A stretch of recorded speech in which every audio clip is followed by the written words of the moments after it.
నమస్తే, welcome to our channel. Raghurama Krishna Raju గారు ఆంధ్రప్రదేశ్ శాసనసభ డిప్యూటీ స్పీకర్. గతంలో ఆయన నరసాపురం ఎంపీగా ఉన్నప్పుడు థర్డ్ డిగ్రీ ఉపయోగించి సిఐడి పోలీసులు చాలా దారుణంగా విచక్షణ రహితంగా ఆయన్ని హింసించిన విషయం మనందరికీ తెలిసిందే. అయితే దానికి సంబంధించి తాజాగా కూటమి ప్రభుత్వం కేసు బుక్ చేయడం, నన్ను హింసించిన వాళ్ళు మొత్తం కూడా జైలు పాలు అవ్వాల్సిందే అని చెప్పి తాజాగా డిప్యూటీ స్పీకర్ రఘురామకృష్ణరాజు గారు వ్యాఖ్యానించారు.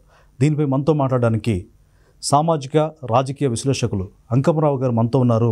ఆయన అడిగి మరిన్ని విషయాలు డిస్కస్ చేద్దాం. సార్ నమస్కారం. నమస్తే అండి. సార్ చెప్పండి, డిప్యూటీ స్పీకర్ రఘురామకృష్ణరాజు గారు గతంలో ఆయన నరసాపురం ఎంపీగా ఉన్నప్పుడు తీవ్రంగా ఆయన మీద భారతదేశ చరిత్రలోనే థర్డ్ డిగ్రీ ఉపయోగించినటువంటి ఒక ఎంపీ గారి మీద ఉపయోగించినటువంటి సందర్భం మనం చూసాం.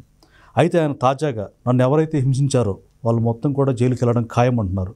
అప్పుడు సిఐడి మాజీ చీఫ్ సునీల్ కుమార్ గారు కూడా ఆయనకి ఇప్పటికే లుకౌట్ నోటీసులు జారీ చేశారు. సార్ దీనికి సంబంధించి మాజీ ఆఫీసర్ అయినటువంటి సునీల్ కుమార్ గారు కూడా ఈ కేసులో అరెస్ట్ అవుతారనేటువంటి వార్తలు వస్తూ ఉన్నాయి. ఇప్పటికే ఆయనకి దేశం దాటి పారిపోకుండా లుకౌట్ నోటీసులు జారీ చేశారు.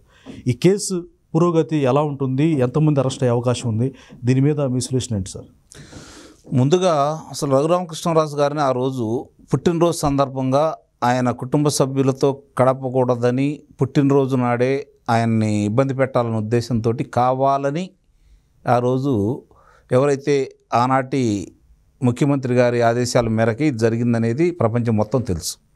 ఇందుట్లో సందేహమే లేదు. దాని గురించి మనం మాట్లాడుకోవడానికి వెళ్ళవలసిన అవసరం లేదు. ఆ రోజు ఇతను ఈ విజయపాలే చాలా ప్రముఖంగా పాత్ర పోషించాడు. ఇక్కడ రావడం కానీ, అర్ధరాత్రి పూట తీసుకెళ్ళడం కానీ, మరి అలాగే ఆయన్ని తీసుకెళ్ళి థర్డ్ డిగ్రీ ఉపయోగించే దాంట్లో కానీ సహకరించిన దాంట్లో ఇతను ప్రముఖ పాత్ర ఇస్తుంది. అంటే ఎవరో చెప్తే అతనికి రఘురామకృష్ణరాజు గారికి వైరం అనే దాన్ని తీసి పక్కన పడేస్తే కావాలని పెద్దలు చెప్పిన దాన్ని అతను అమలు చేశాడు. అందుట్లో సందేహమే లేదు. ఈరోజు మొదటి ముద్దాయిగా సునీలు, తర్వాత రెండో ముద్దాయిగా ఆంజనేయులు, పిఎస్ఆర్ ఆంజనేయులు, మూడో ముద్దాయిగా జగన్మోహన్ రెడ్డి గారు, నాలుగో ముద్దాయిగా విజయపాలు, ఐదో ముద్దాయిగా ప్రభావతి అంటే గుంటూరు జీజీహెచ్ హాస్పిటల్ ఆమెకి వైద్యాధికారి. ఇలా ఐదుగురిని ఆయన పెట్టడం కూడా జరిగింది. ఇప్పుడు నాలుగో ముద్దాయి దొరికాడు. నాలుగో ముద్దాయి విషయాలు కక్కుతాడంటే ఎట్టి పరిస్థితుల్లో కూడా వాళ్ళు మీరు గమనించుకోవాల్సిన అంశం ఏంటంటే, ఎవరైతే ఉన్నారో గన్నుల వెంకటరెడ్డి కానించి మొదలు పెట్టుకొని, లేకపోతే మొన్న నందిగం సురేష్ కావచ్చు, లేకపోతే బోరుగడ్డ అనిల్ కావచ్చు, ఎవరైతే ఉన్నారో ఇప్పుడు వర్రా రవీందర్ రెడ్డి కావచ్చు, వీళ్ళందరూ ఒకే బాణి ఒకే విధంగా ట్రైనింగ్ ఇచ్చిన తర్వాతే వాళ్ళు పోలీసుల ముందుకు వచ్చి లొంగిపోతూ ఉన్నారు. మాకు తెలియదు, గుర్తులేదు, మర్చిపోయాం, ఇదే మాటలు మాట్లాడుతున్నారు అందరూ కూడా. ఇక్కడ గమనించుకోవాల్సిన అంశం ఏంటంటే, ఈ విజయపాల్ అనే వ్యక్తి ఒక అడిషనల్ ఎస్పీ అయ్యుండి అతను సుప్రీంకోర్టులో ఖరీదైన న్యాయవాదులను పెట్టుకొని వాదించుకునే శక్తి ఉన్న విధంగా అతను 3 పర్యాయాలు అక్కడ వాదించుకోవడం కూడా జరిగింది వాళ్ళని. మరి అంటే అతనే అంత సంపాదించాడా, స్వతహాగానే ఆస్తిపరుడా, లేకపోతే ఎవరు అతన్ని వెనకమాలని నడిపిస్తున్నారనే విషయాలు కూడా ఇప్పుడు బయటికి రావాలి. చర్చకు వస్తున్నాయి సార్. ఎవరనేది అందరికీ తెలుసు, అది దాచుకోవాల్సిన అంశమేం కాదు. కాకపోతే ఏంటంటే వాళ్ళు ఏమనుకుంటున్నారంటే, మనం ఏమి చెప్పకపోయినా మనల్ని వదిలేస్తారనో లేకపోతే నిలబడదానని వాళ్ళు భావిస్తున్నారు తప్ప సాక్ష్యాధారాలు కళ్ళ ముందు కనపడతా ఉన్నాయి. సుప్రీం న్యాయస్థానం వారి ఆదేశాల మేర మిలిటరీ కోర్టులో చాలా స్పష్టంగా, అంటే మిలిటరీ హాస్పిటల్లో, సికింద్రాబాద్ మిలిటరీ హాస్పిటల్లో ఆయన మీద వైద్య పరీక్షలు నిర్వహించేసి దాడి జరిగిందనేది వాస్తవం అని చెప్పని స్పష్టంగా చెప్పడం కూడా జరిగింది. రఘురామకృష్ణరాజు గారు అంతకంటే స్పష్టంగా ఎవరు అప్పుడు లోక్సభ సభ్యుడు కూడా వచ్చి మీద కూర్చొని గుండెల మీద బాధిన విషయం కూడా ఆయన చెప్తానే ఉన్నాడు. ఇక్కడ మీరు గమనించుకోవాల్సిన అంశం ఏంటంటే, రఘురామకృష్ణరాజు గారు మానసికంగా బలవంతుడే కాకుండా శారీరకంగా బలవంతుడు, ఆర్థికంగా కూడా బలవంతుడు కాబట్టే తట్టుకున్నాడని చెప్పి మనం భావించాలి. ఇది మామూలు వాళ్ళకైతే వాస్తవంగా ఎవరి మీద ఎలాంటి చేసినా కూడా న్యాయ పోరాటం చేయొచ్చు, కానీ ఈ స్థాయిలో చేయగలిగేవాడు కాదు, విజయవంతం అయ్యేవాడు కూడా కాదు. ఆయన భౌతికంగా లేకుండా చేయాలని చెప్పిన వాడు అంత ప్రయత్నం చేస్తే ఆయన శారీరకంగా మానసికంగా బలవంతుడు కాబట్టి బ్రతికి పెట్టగలిగాడు. లేదంటే వాళ్ళు చేసిన దానికి అంతకుముందే ఆయనకి శస్త్రచికిత్స కూడా జరిగింది గుండెకి. కాబట్టి ఆయన అట్లా కొడితే, ఆయన మానసిక ఆందోళనకు గురి చేస్తే దానివల్ల ఆయనకి ఇబ్బంది అయ్యి గుండె ఆగిపోయి చనిపోతాడన్న భావంతో ఆ రోజు వాళ్ళు చేశారు. గట్టి మనిషి కాబట్టి, ఇలాంటి ఎదుర్కోగల సమర్థుడు కాబట్టి ఆయన నిలదొక్కున్నాడు, న్యాయస్థానం ముందు చెప్పుకున్నాడు, తన గోడు వెళ్ళబోసుకున్నాడు. అలాగే సుప్రీం న్యాయస్థానం వాళ్ళు దాన్ని ఆమోదించేసి పరీక్షలు చేయించారు, వాస్తవం తేలింది. అయినా సరే ఆ రోజు ఆయన ఇచ్చిన దాని మీద ఎవరు చర్యలు తీసుకోలేదు. ఏంటంటే అప్పుడు ప్రభుత్వం వాళ్లే కాబట్టి. అవును సార్, ఒక ఐపీఎస్ స్థాయి అధికారి ఉండి అంటే రాజ్యాంగబద్ధంగా నడుచుకుంటారు సార్. బేసిక్గా రాజకీయ నాయకులు పార్టీలు మారుతూ ఉంటాయి, వస్తూ ఉంటారు, పోతూ ఉంటారు. కానీ ముఖ్యంగా స్ట్రైట్గా జగన్మోహన్ రెడ్డి ఈ విధమైనటువంటి కక్ష సాధింపు ఒక నియంతలాగా బిహేవ్ చేస్తే దానికి ఒత్తాసు పలకడం ఐపీఎస్ అధికారులని ఎప్పుడు కూడా భారతదేశ చరిత్రలో ఇలాంటి పరిపాలన చూడలేదని చాలామంది రాజకీయ విశ్లేషకులు, మీలాంటి సామాజిక విశ్లేషకులు చెప్తున్నారు. సో ఐపీఎస్ అధికారులు అతనికి అంత గులాంగిరి చేయడానికి మెయిన్ రీజన్ ఏమై ఉండొచ్చు అంటారు? ఇక్కడ ఒకటండి, నయానా భయానా భయపెట్టి, అంటే ఒకటి డబ్బాసి చూపించవచ్చు, లేకపోతే పదోన్నతి కొంతమందిని తీసుకొచ్చి వాళ్ళకి కావాలని చెప్పి ఆ పదవిలో పెట్టుకున్నాడు కదా ఆయన, బాధ్యతలు అప్పచెప్పాడు కదా, వాళ్ళు ఆయన చెప్పినట్టే చేస్తారని. రెండోది, కొంతమంది యొక్క అంటే వాళ్ళకు లొసుకులు ఉన్నాయి, కొంతమందికి ఎక్కడో బలహీనతలు కూడా ఉన్నాయి. ఆ బలహీనతలను కనిపెట్టి దాన్ని ఆధారంగా చేసుకొని వాళ్ళు చెప్పుడు మాటలు వినేటట్టు చేసుకున్నాడు. ఇంకోటి ఏంటంటే డబ్బు ఆశ చూపించారు, చాలా ఎక్కువగా డబ్బు ఆశ చూపించారు. డబ్బుకు ఈ మూడిట్లో ఏదో దానికి లొంగిపోతారు వాళ్ళు, ప్రమోషన్ కానీ డబ్బు కానీ. అలాగే వాళ్ళ బలహీనతల్ని అడ్డం పెట్టి దీంట్లో ఏమైందంటే ఇప్పుడు వాళ్ళు ఒక నమ్మకాన్ని ఏర్పాటు చేశారు. వాళ్ళు చాలా తెలివిగా ఏంటంటే ప్రజాస్వామ్యయుతంగా జరగాల్సినటువంటి స్థానిక సంస్థల ఎన్నికల్లో వాళ్ళు ఒక భయానక వాతావరణాన్ని సృష్టించి పోటీకి లేకుండా చేసుకొని పోటీ నిలబడ్డ వాళ్ళని బెదిరించేసి, ఇదే పోలీసు వ్యవస్థ చేత వాళ్ళని బెదిరించేసి చివరికి వాళ్ళకి క్లియరెన్స్ సర్టిఫికెట్లు కూడా ఇవ్వకుండా, లేకపోతే కుల సర్టిఫికెట్లు ఇవ్వకుండా, నామినేషన్లు కూడా వేయకుండా తిరస్కరణకి ఉద్దేశపూర్వకంగానే చేసి, అలాగే అన్ని సవ్యంగా వాళ్ళని కూడా తిరస్కరించేసి, గట్టిగా మాట్లాడితే వాళ్ళ మీద కూడా దాడులు చేయించేసి ఒక భయానక వాతావరణాన్ని సృష్టించి ఎన్నికల్లో గెలిచారు. వాళ్ళు ఏమన్నారు, 30 సంవత్సరాలు మేమే ఉంటామని చెప్పి వీళ్ళు కూడా నమ్మారు. అందుట్లో న్యాయస్థానాలు ఏం చేయలేకపోతున్నాయి, కేంద్రం ఏం చేయలేకపోతుంది. అంటే ఇంక ఈ ఆంధ్ర రాష్ట్రంలో జగన్మోహన్ రెడ్డికి తిరుగులేదు అనే భావన అధికారులు కలిగించడంలో వాళ్ళు విజయవంతమయ్యారు. కాబట్టి ఆ రోజు వాళ్ళు చెప్పిన మాటలు విన్నారు. ఇప్పుడు ఏంటంటే తప్పించుకోలేని కొంతమంది, ఆ తప్పులు ఒప్పుకోలేని కొంతమంది, వాళ్ళకి తెలుసు ఏం జరిగిద్దో. అది జగన్మోహన్ రెడ్డి గారి పేరు చెప్పినా లేకపోతే మిగిలిన వాళ్ళ పేరు చెప్పినా ఏం జరిగిద్దో వాళ్ళకి తెలుసు. కాబట్టి నింద వాళ్ళ మీద వేసుకుంటారు తప్ప వాళ్ళ పేరు మీద చెబుతారనేది నేనైతే భావించను. అయితే ఇప్పుడు ఈ సునీల్ కుమార్ కావచ్చు, మాజీ సిఐడి చీఫ్ ఉన్నారు కదా, ఆయన కావచ్చు, మెయిన్గా జగన్మోహన్ రెడ్డి ఒక రకంగా ఈ కుట్రకి కేంద్ర బిందువు ఆయన్ని ఎప్పుడు అరెస్ట్ చేస్తారని ఆంధ్ర ప్రజలు ముఖ్యంగా, అంటే చాలామంది వర్ర రవీందర్ రెడ్డి, సోషల్ సైకోలు, డెవిల్స్ని చూశారు సార్. అయితే మెయిన్ దీనికి కేంద్ర బిందువు మా అన్నయ్య అని షర్మిలా గారు కూడా చెప్పారు. ఇతనే అని దాదాపుగా నైతికంగా అందరూ తెలుసు. ఇతను ఎప్పుడు కటకటాలు వేసే ఆస్కారం ఉంది. దీంట్లో కూడా A3 అన్నారు, ఏది సార్ అది, ఆయన A3గా ఉన్నారు.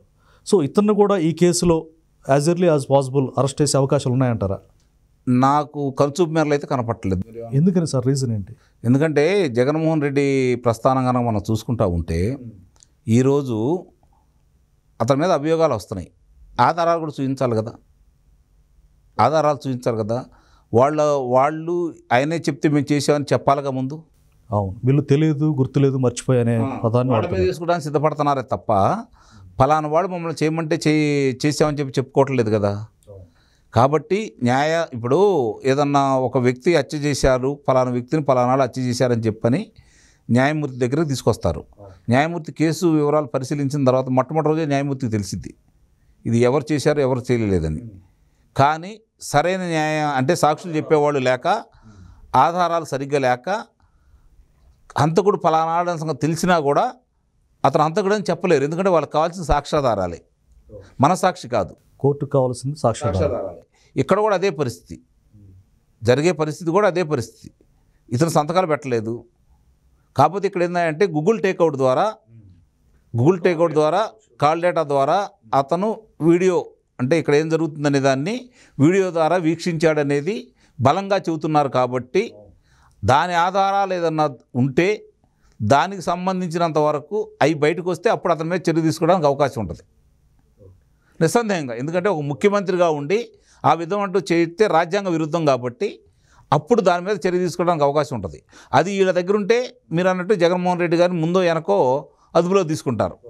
అప్పుడు మాత్రమే అవకాశం ఉంటుంది. వీళ్ళు సాక్ష్యాలు చెబితే జగన్మోహన్ రెడ్డిని తీసుకొని అదుపులో తీసుకుంటారనేది మాత్రం అది నమ్మాల్సిన అవసరం అయితే లేదు. ఎందుకంటే వాళ్ళు అట్లా కరుడు కట్టిపోయి ఉన్నారనమాట. గమనించుకోండి మీరు కావాలంటే. కరెక్ట్ సార్ మీరు చెప్పిన దానికి. ఎందుకంటే గతంలో ఆయన కోర్టు వాయిదాలకు కూడా 3,000 పైచీలకు ఆయన వాయిదాలకు వెళ్ళలేదు. అప్పుడు వెళ్ళలేదండి. అధికార మార్పిడి జరిగి వాళ్ళకి 169వ రోజు, ఈ రోజుకి 169వ రోజు. అంటే కూటమి ప్రభుత్వం కూడా అదే నేను చెప్పింది 169వ రోజు. ఇప్పటికి వెళ్ళాడు అతను? లేదు. వాయిదాలకు వెళ్తున్నాడా? న్యాయస్థానం పట్టించుకుంటుందా? దీని వెనక ఏంది ఆయన అంత ధీమా ఏంటి? అదే చట్టంలో ఉన్నాడు లొసుకులు. డిశ్చార్జ్ పిటిషన్ల మీద పిటిషన్లు వేసుకుంటూ అతను చేయాల్సినంత చేసుకుంటా ఉన్నాడు.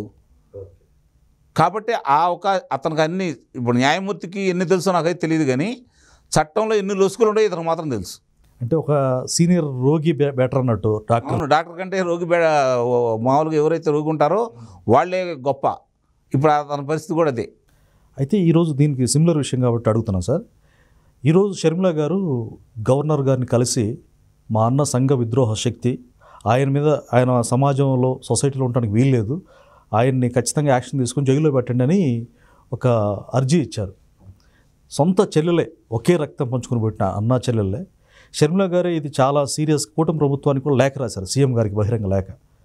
సో దీని మీద ఏమన్నా గవర్నర్ గారు కానీ సీఎం గారిని స్పందించి ఈ కేసు త్వరితగతిన విచారణ జరిపించి ఆయన త్వరగా జైల్లో వేసే ఆస్కారం ఏమైనా ఉందంటారా? అంటే ఇక్కడ న్యాయమూర్తిగా చేసిన వ్యక్తి, మనకి ఇప్పుడు గవర్నర్గా ఉన్న ఆంధ్ర రాష్ట్ర ప్రదేశ్ గవర్నర్గా ఉన్న వ్యక్తి, న్యాయమూర్తిగా చేసిన వ్యక్తి, ఆయనకు సాక్ష్యాధారాలే కావాలా. ఆమె కనుక సాక్ష్యాధారం పొందుపరిచి ఉంటే వాళ్ళు చర్యలు తీసుకుంటారు. ముఖ్యమంత్రి గారు కావచ్చు, గవర్నర్ కావచ్చు, దాని మీద విచారణకు ఆదేశిస్తారు. సాక్ష్యాధారాలు ఉన్నాయి కాబట్టి అదుపులో తీసుకుంటారు.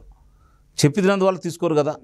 అయితే గతంలో సార్ ఎలాంటి ఎవిడెన్స్ లేకుండానే స్కిల్ డెవలప్మెంట్ కేసులో ఏదో అవినీతి జరిగిందంటూ ప్రస్తుత సీఎం గారు, అప్పుడు ప్రతిపక్ష నాయకుడిగా ఉన్న చంద్రబాబు నాయుడు గారిని 53 రోజులు కర్కశంగా జైల్లో ఉంచి ఒక రకంగా సైకోయిజం ప్రదర్శించారని చెప్పేసి చాలామంది ఆరోపిస్తూ ఉన్నారు. ఆ రకంగా కక్ష తీర్చుకున్నారు. మరి ఇప్పటి ప్రభుత్వం కూడా అలాంటి వ్యక్తిని ఎందుకు ఆచితూచి లీగల్గా అన్నీ సరిచూసుకోవాల్సిన పరిస్థితి ఏంటి? మంచి మాట అడిగారు. 53 రోజులు ఆయనే కారాగారంలో ఉంది. ఎలాంటి ఆధారాలు లేకుండా అదుపులో తీసుకున్నారు. ఆ రోజు అదుపులో తీసుకున్న వ్యక్తుల మీద కానీ, లేకపోతే దానికి ప్రేరేపించిన వ్యక్తుల మీద కానీ ఈ రోజు వరకు వీళ్ళు చర్యలు తీసుకున్నారా? మరి వాళ్ళకే లేని బాధ మనకే ఉంటుంది. మన బాధ వాళ్ళకి అవసరం లేదు కదా. మన బాధ వాళ్ళకి అవసరం లేదు కదా. జరుగుతున్నాయి అయ్యే కదా. ఇప్పుడు ఆయన ఎందుకు ఇలా తీసుకున్నారు, ఆధారాలు ఏంటి, నన్ను ఎందుకు ఇలా చేశారని చెప్పి ఒక ముఖ్యమంత్రిగా ఈరోజు ముఖ్యమంత్రి అయిన ఆయన కనుక దాని మీద చర్య తీసుకోమంటే చట్టపరమైన చర్యలు తీసుకోవడానికి ఆధారాలు అయితే ఉన్నాయి కదా. మరి ఆయనే ముందుకు వెళ్ళినప్పుడు నిజమే, అందరూ ఎక్కువ మందిలో ఉన్నటువంటి ఒపీనియన్ సార్ ప్రజలకి. కాబట్టి ఇవన్నీ ఊహాగానాల కిందకే కొట్టేయాలి. మనం ఆశపడుతున్నాం. మనం ఏంటంటే ఆశపడుతున్నాం. ఆయన చట్టం అంటున్నాడు, అది చట్టమే కదా. నీ మీదే కదా చర్యలు జరిగింది. ఆధారాలు లేవు కదా. ఆ కొల్లు రఘురామరెడ్డి గారు కావచ్చు, వీళ్ళందరూ వచ్చి ఏమీ లేకుండా నేను అదుపులో తీసుకున్నారు కదా. వాస్తవంగా ఆయన వచ్చి నీ దగ్గర రాకూడదు కదా. నువ్వు భారతదేశంలో రెండో వ్యక్తివి, ప్రధానమంత్రి తర్వాత, రాష్ట్రపతి తర్వాత నీకే అత్యధికంగా సెక్యూరిటీ ఉన్న వ్యక్తి. మరి అలాంటి నీ దగ్గరికి ఆయన వచ్చి ఇలా చేసినప్పుడు, ఆధారాలు లేకుండా చేసినప్పుడు, అదే సంజయ్, ఆ రోజు ఉన్నటువంటి సిఐడి చీఫ్ సంజయ్, పనవోలు సుధాకర్ రెడ్డి ఇద్దరు కూడా చట్టానికి అతిక్రమించి రాజ్యాంగాన్ని ధిక్కరించేసి 3 చోట్ల ప్రసార మాధ్యమాలతో మాట్లాడారు. అది చాలు కదా వాళ్ళ మీద అభియోగాలు మోపడానికి. మరి ఇన్ని ఉన్నాయి కదా, చర్యలు ఎందుకు తీసుకోవట్లేదు? ఇది అర్థం కావట్లేదు. సామాన్య ప్రజానికి అర్థం కావట్లేదు, నాకు కూడా అర్థం కావట్లేదు. నువ్వు ఉదాసీనత. చాలా ఆశ్చర్యంగా ఉంది. అలాంటి వాళ్ళ మీద చర్యలు తీస్తే మిగిలిన వాళ్ళందరూ ఈ పడి దారిలోకి వచ్చేవాళ్ళు కదా. ఇదే ఇప్పుడు. అందుకే నమ్మకం పోతుంది. నమ్మకం నిలబెట్టుకోవాల్సిన బాధ్యత ఈ కూటమి మీద ఉంది. ముఖ్యంగా చంద్రబాబు నాయుడు గారి మీద ఉంది, పవన్ కళ్యాణ్ మీద ఉంది, అలాగే లోకేష్ మీద ఉంది. Correct sir. గతంలో కూడా మీరు చెప్పినట్టుగా ప్రతిపక్ష నాయకుడు పవన్ కళ్యాణ్ గారు కూడా అసలు ఎక్కడికి వెళ్లకుండా ఆయన అష్టదిగ్బంధం చేసినట్టు చేశారు. అలాగే తండ్రిని జైల్లో వేస్తే పోలీసులు లోకేష్ గారిని కూడా, ఇప్పుడు ఐటీ విద్యాశాఖ మంత్రి గారు, ఆయన్ని నిర్బంధించారు, ఇబ్బంది పెట్టారు. ఇంత కర్కశంగా ప్రవర్తిస్తే కనీసం ఇప్పుడు వాళ్ళ మీద అగ్రెసివ్గా ముందుకెళ్ళాలంటే న్యాయబద్ధంగా ఇంటర్నల్ అంటే అగ్రెసివ్గా వెళ్తే వాళ్ళకి వెళ్ళి తేడా ఏమి ఉండదు, న్యాయబద్ధంగా వెళ్ళాలా, ఎందుకు వెళ్ళటం లేదని ఇప్పుడు కూడా అర్థం కావట్లేదు జనాలకి. అదే శ్రేణులు బాధపడతా ఉన్నారు, ప్రజలు బాధపడతా ఉన్నారు. ఇప్పుడు ఒకటి గుర్తుపెట్టుకోండి, ఎవరు శ్రేణులు ఆడుకుంటారు. ఆయనకి 39% ఓట్లు ఉన్నాయి, అందుట్లో 9% తీసిన 30% ఆయన గట్టిగా ఉంటాయి. పథకాల మీద 9% వస్తే రావచ్చు. వీళ్ళకి మన 35 పోయినసారి 39% వీళ్ళకి వచ్చింది 2019లో. అంటే వీళ్ళకి కూడా 30% ఓట్లు ఉంటాయి. మిగిలిన 40% ఓట్లు. ఆ 40% ఓట్లలో 20% మంది 21% మంది ఎవరికెళ్ళి మొగ్గితే వాళ్ళు అధికారానికి వస్తుంది. వాళ్ళ మనోభావాలు గుర్తించాలి. ఏ ప్రభుత్వం అయినా అది అర్థం చేసుకోండి. ఏ ప్రభుత్వం అయినా వాళ్ళ మనోభావాలను గుర్తించేసి వాళ్ళ మనోభావాలకు అనుగుణంగా నడుచుకుంటూ ఉంటే వాళ్ళు ఎప్పుడు అధికారంలోనే ఉంటారు. వాళ్ళ మనోభావాలు దెబ్బతిన్నా, వాళ్ళ ఆత్మాభిమానం దెబ్బతిన్నా ప్రభుత్వాలను మార్చడంలో వెనకంజ వేరాళ్ళు. ఇప్పుడు ఆ ప్రజలు కోరుకుంటున్నారు అరాచక శక్తులను అదుపులో పెట్టండి అని. వాళ్ళని సంపమంటలా, వాళ్ళు కొట్టమంటలా, అదుపులో పెట్టండి అంటున్నారు. అదుపులో పెట్టడంలో విఫలమైతే ఏ నమ్మకంతో అయితే మిమ్మల్ని అధికారంలో కూర్చోబెట్టారో వాళ్ళకు ఆ నమ్మకం సల్లగిలితే ఆ ఇబ్బంది మీకే జరుగుతుంది. ఫ్యూచర్లో ఎఫెక్ట్ అవుతుంది. ఇది వాళ్ళ మీద వ్యతిరేకంతో పోరాడిన మా యొక్క అభిప్రాయంతో పాటు ప్రజల అభిప్రాయాన్ని కూడా గమనించండి. ఎందుకంటే మీరు కావాలని కోరుకున్న వ్యక్తులు వీళ్ళంతా. వాళ్ళ అభిప్రాయంగా మా అభిప్రాయంగా చెబుతున్నాం మేము.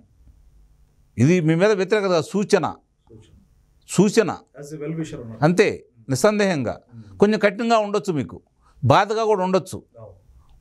కాల్లో ముళ్ళు గుచ్చుకున్నప్పుడు తీసేటప్పుడు నొప్పి పుట్టిద్ది. ముళ్ళు బయటికి వెళ్ళిన తర్వాత మనం పాదం హాయిగా ప్రశాంతంగా నడుచుకుంటూ వెళ్తాం.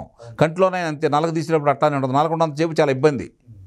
నలగ తీసేటప్పుడు కొంచెం ఇబ్బంది అనిపించింది. తీసిన తర్వాత కదా ఆ ప్రశాంతత ఏందో తెలిసేది. ఇప్పుడు కూడా ప్రజలు అదే కోరుకుంటున్నారు. వాళ్ళ కంటిలో నలుసు, కాల్లో ముల్లాగా ఉన్నారు వాళ్ళు. అయితే చివరిగా సార్, ఇప్పుడు రఘురామకృష్ణరాజు గారు కేసులో ఒక రకంగా విజయపాల్ని అరెస్ట్ చేయడం పురోగతి సాధించినట్టుగా కొంతమంది శ్రేణులు అయితే హర్షాభావం వ్యక్తం చేస్తున్నారు. అయితే రఘురామకృష్ణరాజు గారు తాజాగా రీసెంట్గా వ్యాఖ్య ఏమన్నారంటే, నన్ను ఎవరైతే ఇబ్బంది పెట్టారో ప్రతివాడు మొత్తం కూడా జైలుకి వెళ్తారు అని ఆయన కూడా స్టేట్మెంట్ ఇవ్వడం జరిగింది. చివరికంటే మిగతా వాళ్ళు సునీల్ కుమార్ కావచ్చు, అలాగే జగన్మోహన్ రెడ్డి కావచ్చు, వీళ్ళను కూడా ఇదే కేసులో ఒకవేళ విజయపాల్ విచారణలో భాగంగా నోరు విప్పితే జస్ట్ ఫ్యూ డేస్లోనైనా సరే యాజ్ ఎర్లీ యాజ్ పాసిబుల్ వీళ్ళని కూడా త్వరలో అరెస్ట్ చేస్తారా? ఆయన నోరు విప్పినా విప్పకపోయినా పిఎస్ఆర్ ఆంజనేయుల్ని, సునీల్ కుమార్ని, ప్రభావతి గారిని అదుపులో తీసుకునే అవకాశం ఉంటుంది. ఆధారాలు ఉన్నాయి కాబట్టి. అక్యూజ్డ్ కదా జగన్మోహన్ రెడ్డిది ఏందనేది చూడాలి. అంత తప్ప వేరేం లేదు. రఘురామకృష్ణరాజు గారి నమ్మకానికి మనకి విలువ ఉంది. నిస్సందేహంగా ఆయన అభిమతం నెరవేరాలని కోరుకుందాం. అంతకంటే మనం చేయగలిగింది ఏం లేదు. Thank you sir. ధన్యవాదాలు.